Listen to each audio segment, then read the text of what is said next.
في هذه اللحظات يعني يغادرون مكان الحادث والمكان اللي كان به يعني حادث يعني ديال احد الركاب اللي طلع ليه الدم وهرس يعني الزاجه. يعني شوفوا الحاله الكارثيه متابعينا الكرام، للاسف والله صراحه كيخلقوا الالاف المواطنين وفي الناس راكبين، اللي قاضي غراضه اللي باغي يمشي عند وليداتو اللي باغي يمشي لدارو، يجي واحد كيهرس لك يعني زاجه، كيوقف لك طوبيس، يوقف لك واحد 70 واحد يعني غادي كل واحد الله اللي عالم اللي مطالع فين غادي، ويعطل عباد الله اللي غادي لخدمته واللي غادي ويخلع الناس. وكاين الله يحفظ اللي يجي فيه شي كسلاء ديال شي زاج ولا شي حاجه، هما الناس كاين كاع اللي تخلع وخلى ميكشو واقيلا. هذا علاش هادشي كله؟ لا حول ولا قوه الا بالله العلي العظيم. هادشي واقع في منطقه درب غلف. اذا متابعينا الكرام مغادره يعني عناصر الامن في هذه اللحظات هذه من المغادره ديالهم من منطقه درب غلف كيف ما قلنا بالضبط في عبد المؤمن، الملتقى ديال عبد المؤمن مع انوال تكسير زوجاج ديال حافله اللي نقل الركاب. متابعينا الكرام الشيء اللي خلى يعني اللي خلى واحد الخوف وواحد القلق صفوف يعني الناس اللي كانوا راكبين في الطوبيس. الله يهدي يعني بعض الناس، الله يهديهم. كاين عيالات اللي حاملات، كاين اللي جاي من عند الطبيب، كاين اللي غادي لعند الطبيب، كاين اللي كل واحد والحال ديالو،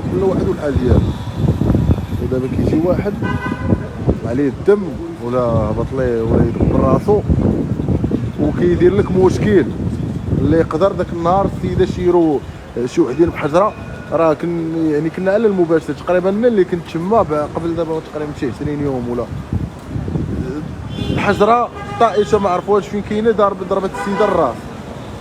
السيده مسكينه يلاه جايه من الميناج، كانت هي وصاحبتها. يلا تخيل هذا المنظر هذا، تخيل انه تكون يعني الام ديالك اولا الاخت ديالك اولا الاب ديالك اولا الاخ ديالك قدا غراض مشى هنا جا ضروري يركب في طوبيس ولا ترامواي ولا راجع حتى وقع عليه الله يحفظ بحال ما مشكل هذا، والله الا مشكل به. اذا متابعينا الكرام يعني في هذه اللحظات الحافله غادي تمشي للدائره من اجل يعني اكمال الاجراءات اللازمه وكتشف يعني ظروف وملابسات هذه القضيه.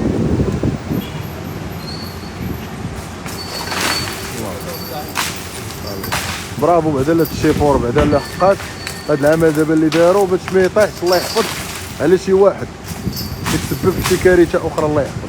برافو عليه والله الا بعدا راه فكر بعدا راه معليش الله يحفظ. يقدر يطيح على شي مول الموطور ولا شي واحد يدخل ليه لعينيه ولا شي حاجه. صراحه برافو والله برافو.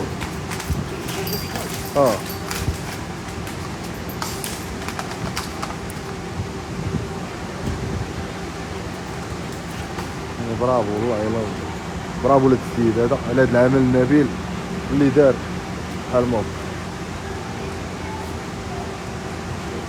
اذا متابعينا الكرام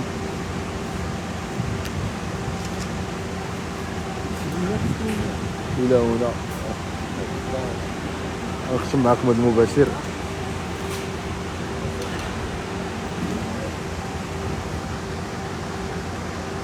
الى مباشر اخر لاحق ان شاء الله. الى اللقاء.